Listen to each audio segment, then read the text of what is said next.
नमस्कार, मैं अशोक कुमार पांडे। स्वागत है आपका द क्रेडिबल न्यूज पर। साउथ इंडिया की जो फिल्में होती हैं और खास तौर पर तमिलनाडु की जो फिल्में होती हैं वो गजब होती हैं। सब कुछ होता है उसमें, एक्शन होता है, कॉमेडी होती है, सब कुछ होता है। आप अगर 1.5-2 घंटे, तकरीबन 3 घंटे की फिल्में होती हैं, लेकिन 2-2.5 घंटे की फिल्में अगर आप देखिए आराम से तो दिमाग लगाने की बिल्कुल जरूरत नहीं पड़ती है। एक आदमी पता चलेगा पेन चलाएगा, पेन से 8-10 लोग मर जाएंगे, कुछ भी हो सकता है। आप लोगों ने देखा होगा इस समय तमिलनाडु की राजनीति में जो तमाशा चल रहा है उसको देखकर यह लग रहा है कि ऐसी ही कोई फिल्म देखी जा रही है। यह तमाशा अपने आप में कमाल है। सब कह चुके हैं, स्टालिन आकर कह चुके हैं कि जनादेश टीवीके को मिला है, टीवीके को बुलाया जाना चाहिए, मुख्यमंत्री पद की शपथ दिलाया जाना चाहिए। उसके अलावा जो पार्टियां हैं, वीसीके जो पार्टी है वो भी कह चुकी है कि किसी तरह का तमाशा नहीं होना चाहिए, बुलाया जाना चाहिए टीवीके के विजय साहब को और उनको मुख्यमंत्री की शपथ दिलानी चाहिए। सीपीएम सीपीआई जो लेफ्ट पार्टीज हैं वो भी ये बात कह चुकी हैं, लेकिन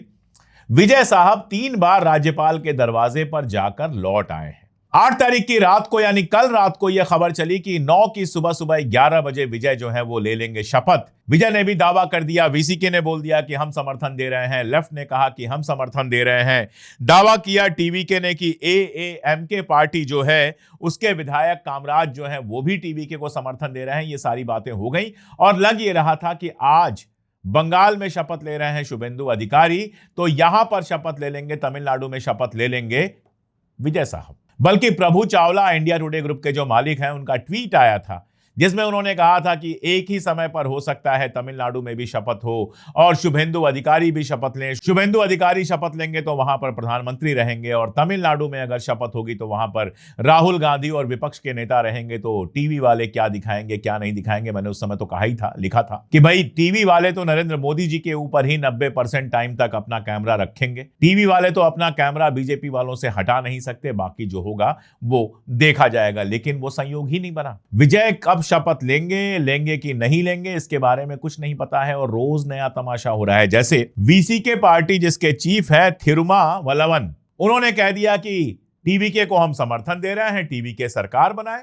यह बात उन्होंने 8 तारीख को कह दिया, शाम तक कुछ नहीं हुआ। आज 9 तारीख है और जब मैं ये वीडियो कर रहा हूं तब तक ये खबर आ रही है कि मीटिंग करेंगे और देर रात या शाम को फैसला देंगे। यानी एक बार कह दिया कि हम समर्थन दे रहे हैं, उसके बाद भी गायब।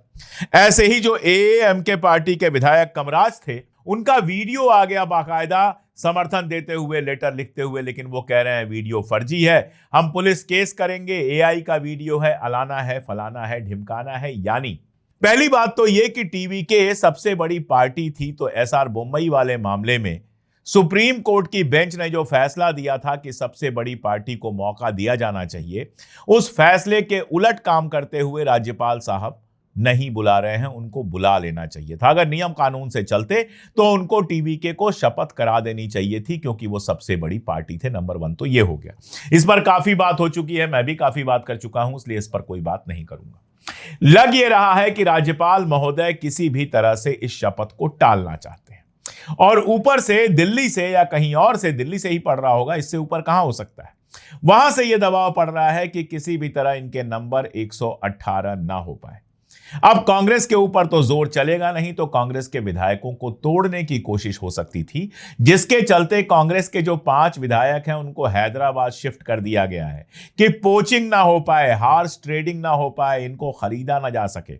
हालत यह है कि हमेशा सरकार के साथ रहने वाले अर्णव गोस्वामी और सरकार के ही एक एक्स सॉलिसिटर जनरल चैनल पर बैठे हुए थे। राज्यपाल साहब वहां पे कह रहे थे, तमिलनाडु के राज्यपाल कह रहे थे कि अगर कम विधायकों के साथ सरकार बनाने की मैं इनको इजाजत दे दूंगा तो हॉर्स ट्रेडिंग हो सकती है। तो वहां पर अर्नब ने ही सवाल उठा दिया कि दूसरा जो खेमा है, जिसके पास बहुमत नहीं है, वो भी तो हॉर्स ट्रेडिंग कर सकता है।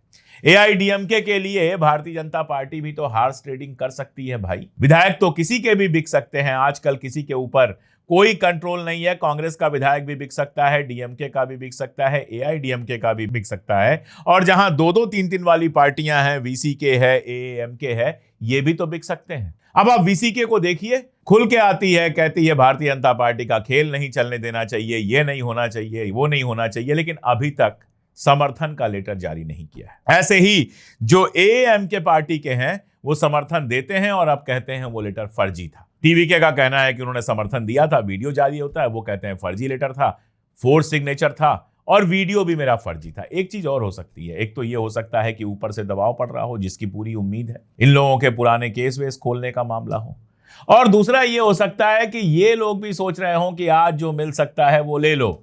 किसी को उप मुख्यमंत्री बनना होगा, किसी को मंत्री बनना होगा, किसी को कुछ चाहिए होगा, किसी को कुछ चाहिए होगा, और टीवीके के जो चीफ हैं विजय साहब, उनको चीफ मिनिस्टर बनना है, तो वो भी एक लेन देन चल रहा होगा। ये सब क्यों चल पा रहा है? ये सब असल में इसलिए चल पा रहा है कि राज्यपाल साहब नियमों के हिसाब से काम नहीं कर रहे हैं। जिस नियम के तहत अटल बिहारी वाजपेयी को 13 दिन की सरकार बनाने का मौका दिया गया था, जिस नियम के तहत अर्ली मॉर्निंग सुबह 4-5 बजे शपथ करा दी गई थी अजित पवार के साथ देवेंद्र फडणवीस की, जिस नियम के तहत पता नहीं कितनी बार सबसे बड़े दल को बुलाया गया है, कर्नाटक का केस है, कर्नाटक में सबसे बड़ा दल बन के उभरा था भारतीय जनता पार्टी, और उसके नेता को बुलाया गया था सरकार बनाने के लिए, जबकि कांग्रेस और जेडीएस ने लेटर सौंप दिया था कि हम मिलकर सरकार बनाना चाहते हैं, हमारे पास बहुमत है। उसके बावजूद 224 सीटों वाली विधानसभा के अंदर भारतीय जनता पार्टी 104 सीट लेकर जो आई थी,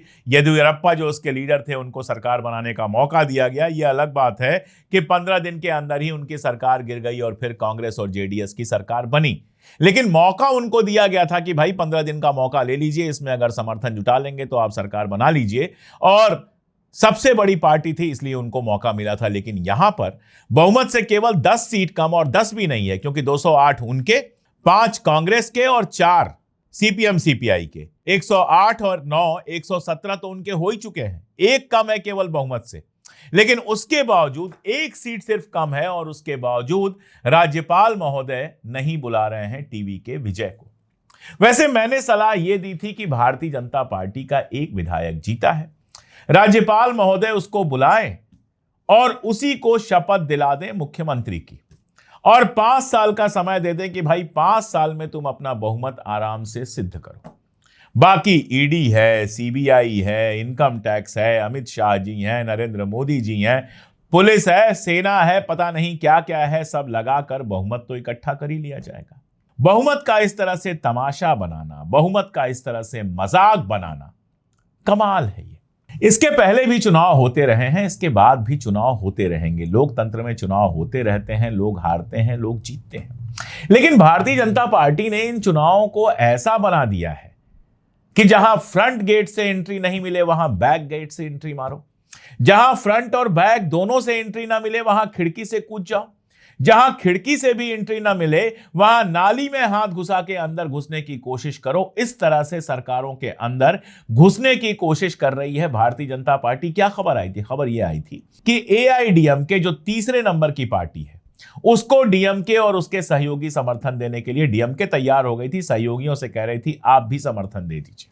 अब इस सरकार का क्या मतलब होता है? एआईएडीएमके को देखें आप तो जयललिता के रहते रहते ही वो भारतीय जनता पार्टी के कब्जे में चली गई थी, और जयललिता के मौत के बाद तो एआईएडीएमके को जैसे भारतीय जनता पार्टी ही चला रही है। यानी एआईएडीएमके की सरकार बनना मतलब भारतीय जनता पार्टी की सरकार बनना। स्टालिन साहब जो पूरे 5 साल ये कहते रहे कि एआईएडीएमके भारतीय जनता पार्टी के लिए काम करता है, उस एआईएडीएमके की सरकार को समर्थन देने के लिए तैयार हो गए थे। सीपीएम के जो नेता हैं एमके बेबी, उनका तो कल बयान आया था, टीवी पर बयान आया था। उन्होंने कहा था कि स्टालिन एआईएडीएमके को सहयोग देना चाहते थे और चाहते थे कि हम लोग भी जो डीएमके के साथ हैं वो एआईएडीएमके को समर्थन दें ताकि उनकी सरकार बन सके। एक ऐसी सरकार बने जिसमें तीसरे नंबर की पार्टी सरकार बनाए, दूसरे नंबर की पार्टी उसको समर्थन दे।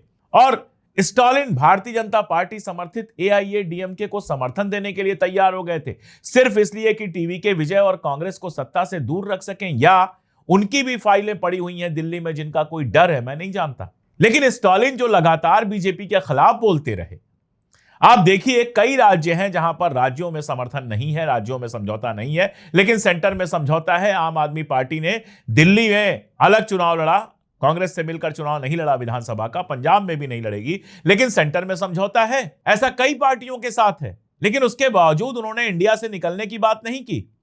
लेकिन यहां कंडीशन यह है कि डीएमके की कनिमोई साहिबा ने तुरंत लेटर लिख दिया लोकसभा अध्यक्ष को कि हमारी सीटों की व्यवस्था अलग की जाए क्योंकि कांग्रेस के साथ हमारा गठबंधन टूट गया है। ऐसी क्या जल्दीबाजी है? वीसीके अगर सपोर्ट कर देगा सरकार बन जाएगी। लेकिन ये जो खटास डीएमके ने कांग्रेस के साथ पैदा की है, ये कहना कि कांग्रेस ने हमको धोखा दिया। आपने भी कांग्रेस को सिर्फ 28 सीटें दी, आपने भी कभी मंत्रिमंडल का हिस्सा नहीं बनाया। जबकि अगर आप याद करेंगे तो जब कांग्रेस की यूपीए 2 की सरकार थी, करप्शन के आरोप लगे थे, तो सबसे ज्यादा डीएमके के लोगों के ऊपर ही करप्शन के आरोप लगे थे। कनिमोई भी जेल गई थी, लेकिन कांग्रेस ने डीएमके को अपने मंत्रिमंडल में हिस्सा दिया था। लेकिन डीएमके ने कभी अपने मंत्रिमंडल में कोई पावर शेयरिंग नहीं की कांग्रेस के साथ। सीटें लोकसभा और विधानसभा दोनों में लगातार घटाते गए।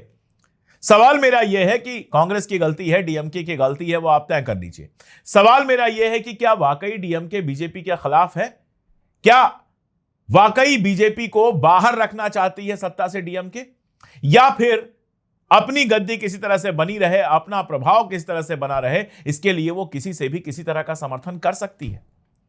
और सच यह है कि जब ऐसी स्थितियां बनती हैं, जब स्टेट की पार्टियां इस तरह की हरकत करती हैं, तभी भारतीय जनता पार्टी मनचाहा काम कर पाती है, जो वो लगातार कर रही है। तमिलनाडु में सरकार बन जाएगी या नहीं बनेगी, मैं जब बात कर रहा हूं आपसे तो वीसीके ने अभी समर्थन नहीं दिया है। हो सकता है जब वीडियो रिलीज हो तो वीसीके समर्थन देने या न देने पर फैसला कर ले, उस पर हम आगे बात कर लेंगे।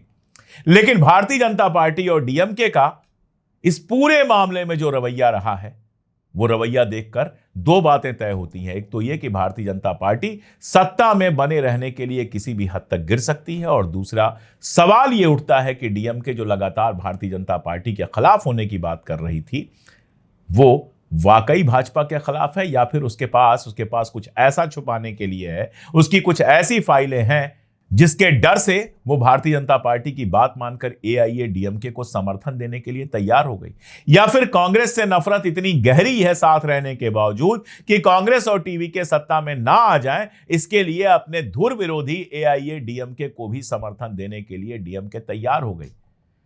इस बात को समझना होगा, इस देश में अगर भारतीय जनता पार्टी लगातार सत्ता में रह रही है, लगातार जीत रही है, तो उसके पीछे सबसे बड़ा कारण है कि विपक्ष में बहुत सारे नेता हैं जिनको भारतीय जनता पार्टी से उतनी दिक्कत नहीं है जितनी अपने पार्टनर्स से है, जो स्टेट में गद्दी पर बैठे रहने के लिए कहीं भी किसी भी तरह का बीजेपी के साथ समझौता करने के लिए तैयार हो जाते हैं, और इस तरह से बीजेपी के सत्ता में बने रहने का रास्ता ही नहीं खोलते। बल्कि अगर नवीन पटनायक और नीतीश कुमार को याद कर लिया जाए तो यह भी कहा जा सकता है कि अपना स्टेट, अपना राज्य थाली में रखकर भाजपा को परोस देते हैं। बातें बहुत सी की जा सकती हैं, लेकिन अभी मुझे इतनी ही बात करनी थी। आपकी क्या राय है वो कमेंट में बताइएगा। जुड़े रहिए हमारे साथ, देखते रहिए हमारे वीडियोस। अगर चैनल को सब्सक्राइब ना किया हो तो जरूर कर लीजिए। आज के लिए इतना ही, बहुत शुक्रिया।